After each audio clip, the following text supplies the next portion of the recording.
کمال خان، تحریر حسین افسر۔ مسکراتا لیکن روبدار چہرہ، گفتگو میں نرمی، مذاکرات میں کشش، انداز بیان میں کھلاپن، یہ تھے صحافیوں کے صحافی کمال خان۔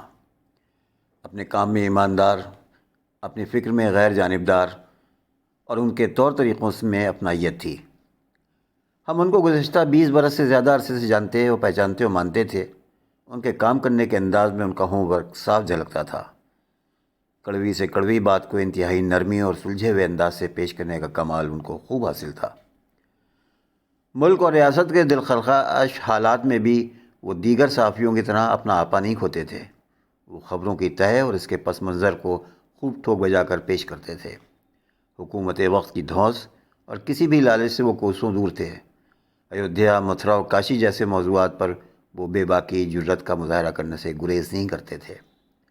کمال خان کی رپورٹنگ میں ان کی زبان، ثقافت اور تمدن کی پوری جھلک نظر آتی تھی۔ وہ کبھی غالب کے شعر نقل کرتے تو کبھی کبیر کے دوہے پڑھ کر اپنی رپورٹ کو مزید دلچسپ بنا دیتے تھے۔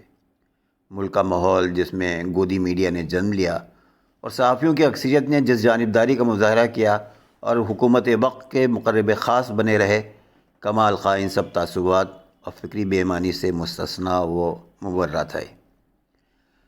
مرحوم کمال خان کی صحافت زندگی کچھ ہندی کے کٹر اور متعصب اخبارات کے ارد گرد بھی کسی زمانے میں گھومتی نظر آئی، لیکن وہاں بھی انہوں نے خود کو بچائے رکھا۔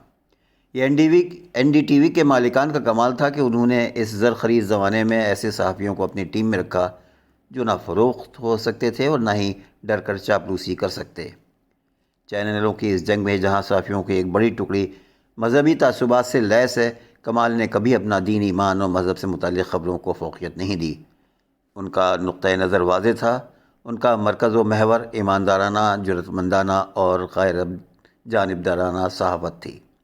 کمال خان سے ہماری جان پہچان نے اس وقت شدت اختیار کر لی جب بہت سے مسائل اور موضوعات کے علاوہ اردو زبان کے سلسلے میں گفتگو ہوتی تھی۔ وہ ہندی کے بیک گراؤنڈ کے صحافی تھے، لیکن ان کے حافظے میں اردو کے لاتعداد اشعار محفوظ تھے۔ ان کا کمال ہی یہی تھا کہ تلخ مباحث میں بھی وہ اردو اشعار کی شیرینی سے اپنی گفتگو کو مزید دلچسپ بنا دیتے تھے۔ ان میں ملنساری، شرافت، ہمدردی اور گنگا جمنی تہذیب و تمدن کوٹ کوٹ کر بھرا تھا۔ وہ لپک کر ملتے اور بڑے اتفاق سے خیر و عافیت دریافت کرتے۔ وہ صحافتی موضوع کے علاوہ گھریلو معاملات پر بھی بات چیت کرتے اور یہی وجہ تھی کہ وہ صحافتی برادری میں بڑی عزت سے دیکھے جاتے۔ کمال خان کچھ صحافیوں کی ذاتی پریشانیوں کو بھی حل کرنے کی ہمہ وقت کوشش کرتے اور اگر ان کو یہ معلوم ہو جائے کہ ان کا کوئی رشتہ دار، دوست اور ہم پیشہ کسی مصیبت میں مبتلا ہے تو حتی المقدور اس کو حل کرنے کی کوشش کرتے تھے۔ ہمارے علم میں ہے کہ کمال خان بہت خاموشی و انکساری سے عزیز و اقارب کی تن من دھن سے مدد کرتے تھے۔ مریضوں کے علاج اور بے سہارا بچوں کی تعلیم کی انہیں بہت فکر رہتی تھی۔ وہ صحافتی زندگی میں اپنے ذاتی فائدے کے لیے سرکاروں اور سیاسی پارٹیوں کے لیڈروں سے بہت کچھ حاصل کر سکتے تھے، لیکن انہوں نے سرکاری مشینری کا استعمال صرف مستحقین کے لیے ہی کیا۔ کمال خان کے انتقال سے صحافت میں جو خلا پیدا ہوا ہے اس کا پر ہونا انتہائی مشکل ہے۔ ایسے صحافی کم ہوتے جا رہے ہیں جو بااصول صحافت کو اپنا متبع نظر بناتے ہیں۔ یہی وجہ تھی کہ کمال خان کو عوامی سطح پر بہت شہرت و مقبولیت حاصل ہوئی۔ متعدد انعامات و اعزاز سے سرفراز کیے گئے، جن میں گو ان کا جیسا ایوارڈ بھی شامل ہے۔